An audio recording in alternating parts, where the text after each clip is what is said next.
Jadi ini kita harus pahami bersama, Konstitusi Garuda sebenarnya secara teknikal sebenarnya sudah mengalami bankrupt karena practically semua kewajiban jangka panjangnya sudah tidak ada yang dibayarkan, termasuk global sukuk, termasuk himar dan sebagainya.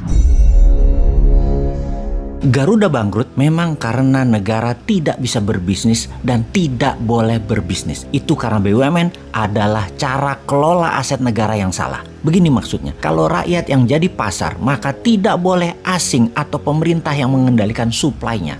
Oke, sebentar. Kita harus berusaha menjelaskan sisi ekonomi BUMN dari kacamata lainnya. Sungguh, berat memang kalau pemahaman sosialis sudah masuk ke dalam pikiran bawah sadar banyak masyarakat, terutama para politikus yang arah politiknya ke kiri, ke sosialis. Bisnis itu akan berjalan baik kalau yang menjalankan adalah mereka yang berpikiran liberal atau bebas. Kita bukan anti-sosialis yang pemerintahnya mengendalikan rakyatnya dengan kekangan yang ketat, di mana itu adalah tingkah sosialis kuno yang dianut banyak aliran partai politik di Indonesia dengan bungkusan nasionalis sosialis. Istilah politiknya ini harus diluruskan pemahamannya. Nasionalis liberal lebih lincah daripada nasionalis sosialis di dalam membangun ekonomi negara. Bahkan Newman mengambil aliran politiknya adalah nasionalis patriotis yang lebih agresif ekonominya sampai ekspansi ke luar negerinya negara bantu full. Pemahaman ekonomi patriotik nasionalis adalah tengah bawah. Baik, kita jelaskan sekali lagi pemahaman politik dan ekonomi dari kaum Newman. Bayangkan ada 4 kolom di depan Anda sahabat. Sisi kiri atas A, kanan atas B, kiri bawah C, dan kanan bawah D.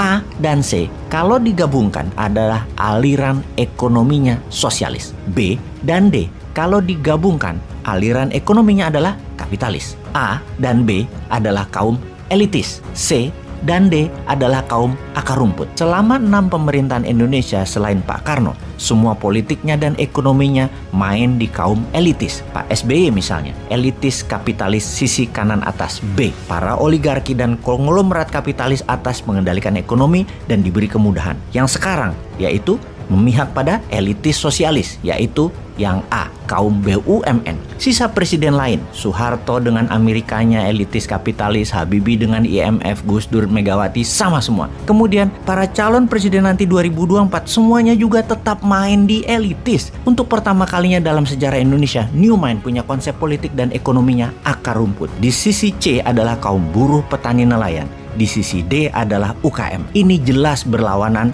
dengan saat ini. Karena jika Newman mendapat mandat, maka 800 BUMN yang berkuasa saat ini tinggal 50. Di mana yang 750 BUMN, pasarnya, bisnisnya akan dibagi-bagi, diberikan kepada 1 juta UKM. Oligarki dengan monopolinya selama ini pasti akan dipecah pasarnya dan fasilitasnya didistribusikan ke 5 juta UKM kelas menengah yang akan menghidupkan 20 juta UKM kelas mikro dan kecil. Jadi mulai paham kenapa ketika BUMN yang telah diprediksi pasti merugi sejak pejabat sekarang punya gaya pemerintahan membangun proyek tidak terlalu produktif, kebanyakan konsumtif, namun keren dilihatnya, membuat banyak BUMN merugi karena semua itu dibangun memakai pinjaman atau hutangan. BUMN gampang dikendalikan oleh kekuatan politik, sementara politik itu bukan ahli ekonomi. Kalau drive-nya politik, maka kegiatan ekonomi bukan cari untung tetapi cari populer. Drive ekonomi harusnya taat pada kebutuhan pasar, bagaimana menciptakan demand dan bagaimana menyediakan suplai dari produk UKM dalam negeri. Gak mungkin semua itu bisa berpihak ke akar rumput selama elitis dispesialkan seperti saat ini. Memberikan karpet merah ke elitis, ke BUMN, dan ke oligarki. Dan di tahun 2024 masih mau memilih yang ada di etalase politik saat ini para gubernur dan menteri-menteri incumbent yang punya aliran pro-elitis juga. Pastikan bukan juga pilihan Anda dari oposisi yang tidak pernah memberikan solusi selama jadi oposisi.